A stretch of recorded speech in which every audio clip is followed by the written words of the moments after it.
The biggest problem with studying stars is their distance. They're just so far away, we haven't got a chance of going close up to have a look at one. The only way we can find out about the stars is by gathering the light that arrives from them. And to do that, we use telescopes. Light is crucial to our understanding of the cosmos. At first glance, all the stars may appear the same, but take a closer look at the constellation Orion. The top left star in Orion is called Betelgeuse. The bottom right star in Orion is called Rigel. If you look carefully at those stars, you'll see that Betelgeuse is really quite red, whereas Rigel is really quite blue. Now actually, that difference is because they're different temperatures. So the colour of a star can actually tell us its temperature. Somewhat counterintuitively, red stars are comparatively cool, while blue stars are hotter. Just looking at the visible light from the stars gives us a huge amount of information, but it's not all that there is, and in fact there's more that we can find out. Visible light is just one part of the electromagnetic spectrum, but there is a huge amount of light out beyond the red and the blue that we just can't see, such as X-rays, infrared and radio waves, and with telescopes we can open the window on this invisible universe. Telescopes like Jodrell Banks' giant 76-metre Lovell radio telescope and ESA's Herschel Space Telescope, which can see the sky in infrared.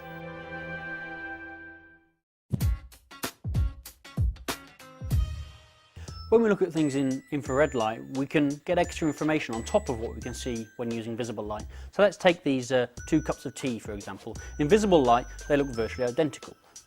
Be hard pressed to tell them apart. When we look at them in infrared light, such as with this special camera, we can see that they look very different. So the one on the left appears red, and the one on the right appears blue. And that tells us that the one on the left is warmer than the one on the right, which is quite useful if you actually want to go and drink a cup of tea. Using infrared and radio telescopes also has other advantages. If we had eyes that were sensitive to radio waves, if we had little radio dishes for eyes, and we looked up now, we'd actually be able to see through the clouds. We can do radio astronomy during the day as well as at night. We would be able to see right through the clouds now, straight out into space. Telescopes like Herschel can also allow us to overcome one of the biggest problems astronomers face: dust. Dust is the bane of an astronomer's life. It's not the same as dust in a house. Dust in a house is basically a lot of it's dead skin and so on. But dust in astronomy is tiny grains of carbon and silicon. So it's a little bit like sand in that kind of sense. If you look up at the night sky on a clear night, you may well see the Milky Way stretching across the skies. But all along its length you'll see there are dark lanes, and these are dust lanes, and it's dust that's blocking our view of the stars that lie behind. What we know is that behind those dust lanes there's a lot of interesting stuff going on. That dust, in a few tens or hundreds of millions of years, some of it will become new stars. Those stars that are currently in the process of forming are currently shrouded by this dust, and we simply can't see through using visible light. Imagine I'm looking out into deep space, and I'm looking at a dust cloud that's black in visible light. I can't tell anything about it. It's obscuring anything that might be going on behind. Well, to see what's going on behind, we need to look at infrared wavelengths. We can use our infrared camera, and I can point at the cloth and we can see that in the centre there's a bright yellow splodge. And that tells us that in the centre it's a lot warmer than it is around the edge. And this is very analogous to what Herschel does with dust in space. The dust might be much cooler, but the dust is being heated up by, for example, stars behind. So from this I can infer that there's something behind the cloth, or the dust, that's heating it up. So it's got to be something hot, and it's probably got to be something bright as well.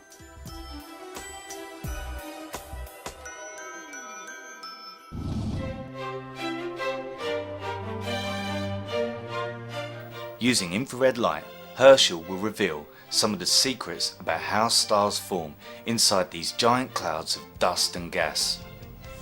Each of these views of the universe gives us a different piece of a jigsaw, and when we put those pieces together we get a complete picture of the object that we're studying.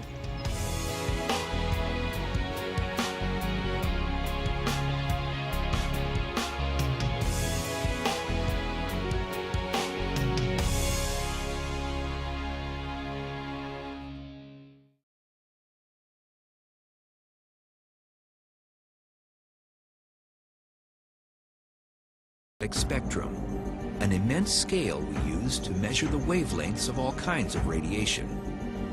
At one end are radio waves with the longest wavelengths. At the other end are gamma rays with the shortest. In between are the other bands, including visible light, which is such a tiny fraction of the whole, it's difficult to imagine. How small is the visible spectrum?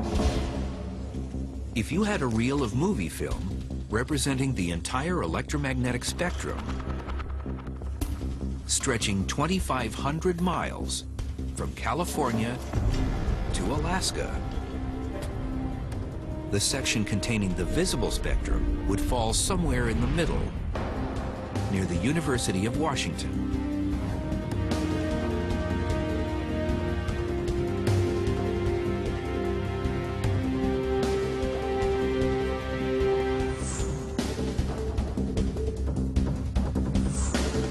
This frame is the whole visible spectrum. It is one frame in over 2,000 miles of tape, and it's everything that the human eye can see. The importance of this frame is that stars emit almost all of their light in this part of the spectrum. And even though the light is visible, it still contains hidden tools.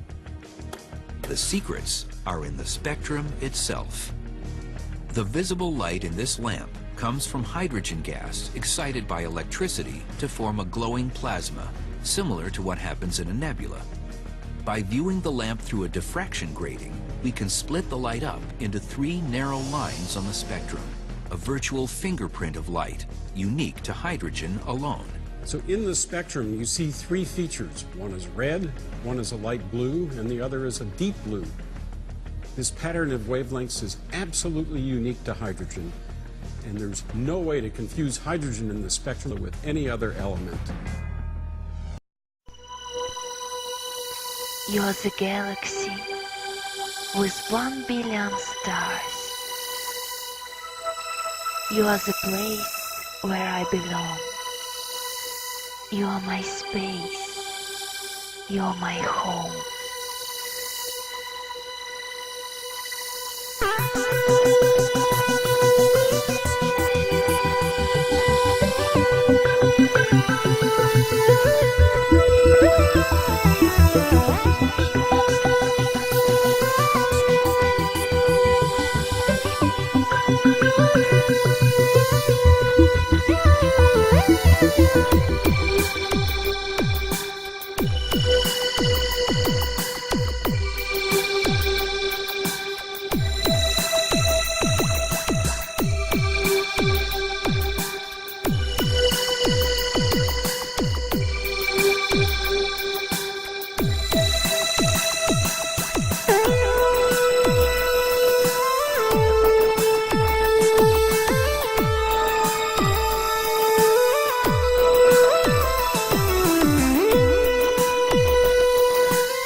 You are the galaxy with 1 billion stars.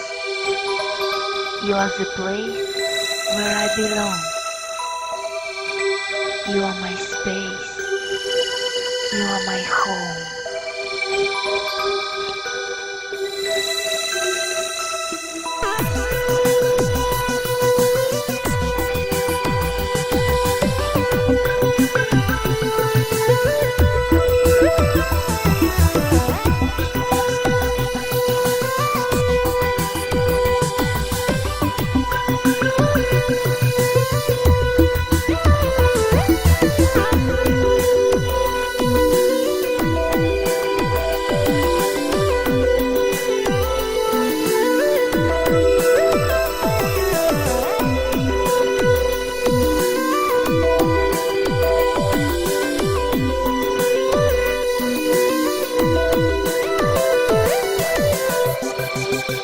are the galaxy with 1 billion stars. You are the place.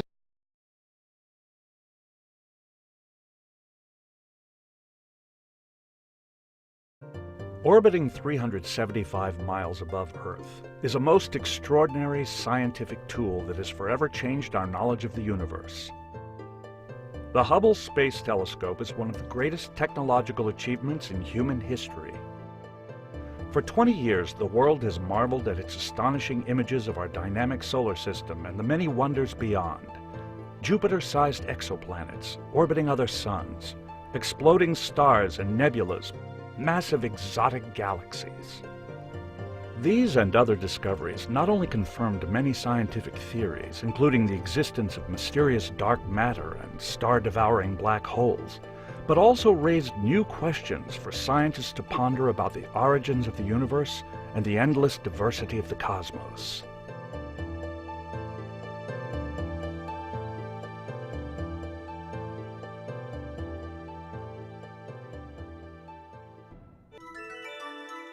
Since the dawn of time, we've looked skyward and wondered, how far away are those stars? And how many are there? How did this all begin? Are there other worlds like ours out there? It was only 400 years ago, a mere blink in the cosmic timeline, that Galileo first observed rings and moons on our neighboring planets, Saturn and Jupiter. This forever dispelled the myth of Earth as the center of everything. Modern astronomy was born. As centuries passed, telescopes became larger and more powerful, able to observe far beyond the limits of our eyes. In 1924, from atop Mount Wilson, California, the astronomer Edwin Hubble first observed that the universe is made up of billions of galaxies, extending well beyond our own Milky Way. Hubble observed that distant galaxies appeared to be rapidly moving away from us. Using known stars to calculate distances between galaxies, Hubble confirmed their retreat. In 1946, the acclaimed astronomer Lyman Spitzer proposed building a large telescope to orbit the Earth. Free of the atmosphere's blurring effects, it would deliver images in brilliant new clarity. You always need visionaries who can look out into the future and think about what's possible. And the motivation that Lyman Spitzer and others in his footsteps had was about getting above the Earth's atmosphere. While Spitzer's idea was well received by astronomers, it would be more than 30 years before funding was granted to begin the design and development. It took time for the technology that people had to catch up to Lyman's initial conception. Named in honor of Edwin Hubble, the orbiting observatory's construction began in 1978 with the creation of an enormous, nearly 8-foot mirror to gather light from objects across the universe. That's kind of the heart, the soul of a telescope. It's the thing that collects the light. Without the mirror, you don't have a telescope. When completed, the Hubble Space Telescope would contain a wide field and planetary camera, a high-resolution spectrograph, high-speed photometer, a faint object camera and spectrograph, all capable of beaming real-time data back to Earth for analysis by scientists. And all contained within a spacecraft as large as a school bus and weighing more than 12 tons.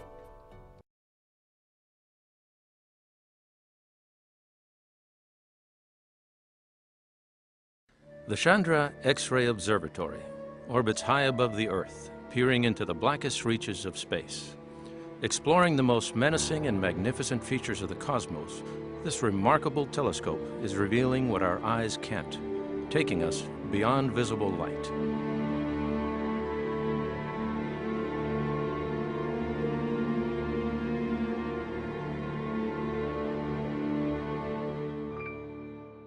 Chandra is NASA's flagship X-ray astronomy mission, providing a window into a universe where the most powerful phenomena both flicker in the darkness and shine brightly. Some of these things, when you see them for the first time, you make the discovery, you make the breakthroughs, and it may be that we're at a particularly special point in time where these key discoveries are made, and once we understand them, we've made certain incredible breakthroughs of our understanding of the universe and the laws of physics that govern the universe. The gleaming Chandra is a member of NASA's great observatories, a constellation of extremely powerful space-based telescopes orbiting the planet. The goal of this program is simple but ambitious: to scan the depths of space in search of answers to astronomy's greatest questions. Astronomers examine the universe through mainly 4 forms of light: gamma, visible, infrared, and X-ray light.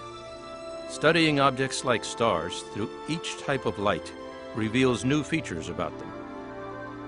In a way, it's like looking at space through all of the possible colors to get the most detailed and beautiful picture possible. The Chandra Observatory specializes in examining the skies through the most powerful form of light, X-rays. Chandra's now taught us that we can use X-rays to go and search out stellar nurseries, work out where stars are forming in our own galaxy and in other galaxies. X-ray light is particularly helpful in cutting through stellar haze and tracing intensely destructive events like the explosion of stars. A cooperative of scientists from organizations including NASA and the Smithsonian designed the Chandra X-ray Observatory to be a black hole hunter and explore high-energy regions of space. The observatory was named after Subrahmanyan Chandrasekhar, a Nobel Prize-winning astrophysicist who studied the structure and evolution of stars. After decades of development, NASA lifted Chandra into space aboard Space Shuttle Columbia on July 23, 1999. 3. We have a go for engine start. 0. We have booster ignition and liftoff of Columbia, reaching new heights for women in X-ray astronomy. Columbia is in the roll. We've got a fuel cell stage number 1. Only 8 hours after launch, springs gently pushed Chandra from Columbia's payload bay, sending the new telescope on its way. I will tell you there is nothing as beautiful as Chandra sailing off on its way to work. 27 days later, Chandra opened its sunshade to see into an ancient supernova, but also an entirely new X-ray universe.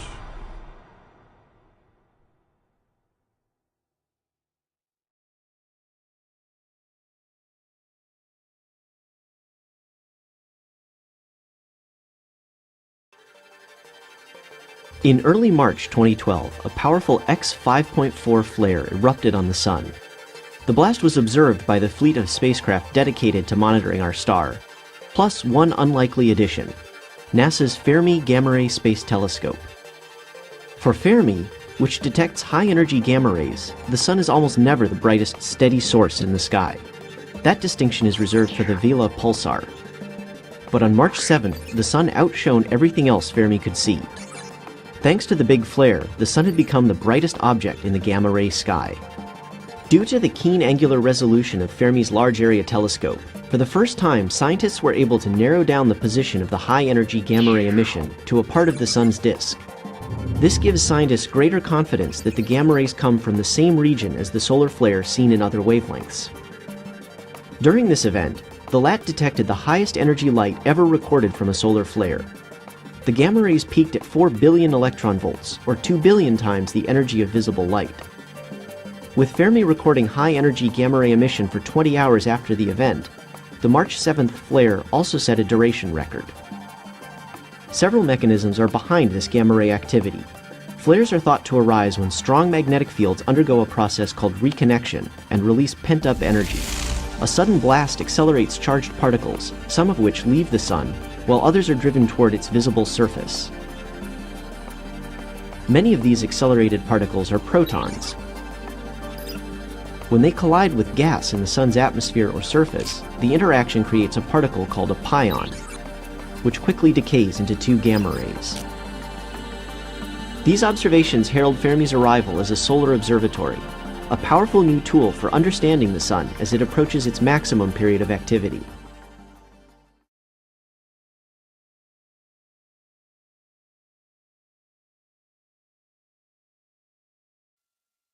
Main engine start. August 25, 2003, NASA's Space Infrared Telescope facility, eventually known as the Spitzer Space Telescope, was launched. Spitzer is the largest, most advanced infrared observatory sent into space. It has the keen ability to see through dust, allowing us to see many interesting things that until now were hidden. So being able to see through that dust, we look down into stellar nurseries where stars are being formed. We look down into planetary nurseries where planets are being formed. So there's a lot of absolutely crucial processes that are masked in our universe by dust. And in a sense, we could call Spitzer the dustbuster, in the sense that it gets down through the dust and allows us to see a lot of these secret hidden processes that are very, very important that you can't see with other types of telescopes. Within the engineering world, you know, if you can make something that does the job and does it simply and cleverly, to me that's elegant, and I think that's what by and large Spitzer is.